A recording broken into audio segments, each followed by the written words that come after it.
What more can you tell us about these attacks? Well, we understand these attacks began when militants attacked a checkpoint and a restaurant on a highway linking the capital Baghdad and the south of the country. That was followed by 2 suicide attacks, one of them in a car apparently filled with explosives. This is in the province of Diyalqa, in the city of Nazariya. Now, this is a Shiite majority area, as is all of South Iraq. It's an area where there's plenty of people attending pilgrims. We are hearing reports that Iranian nationals, quite likely those attending pilgrimages, are among the dead. They're near the cities of Karbala and Najaf. Now, we are also hearing reports from local media that the Hashad al-Shabi militia, that's an Iranian-backed militia, which is involved in the fight against ISIS, may have been killed, as well as some pilgrims as well. But those reports unconfirmed for the moment.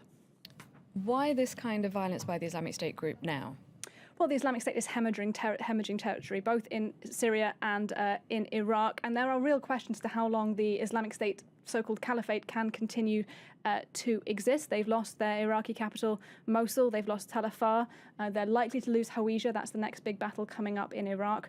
Over the border in Syria, they really are being squeezed in their capital, Raqqa, in Deir ez-Zor as well. Now, on the surface, that may seem like good news for the region, good news for Iraqis, but ISIS is adapting to this new environment. They're carrying out bolder, more spectacular attacks. We've seen this kind of thing here in Europe as well, in Turkey and over the border in Syria, particularly in Kobani, in the Kurdish region.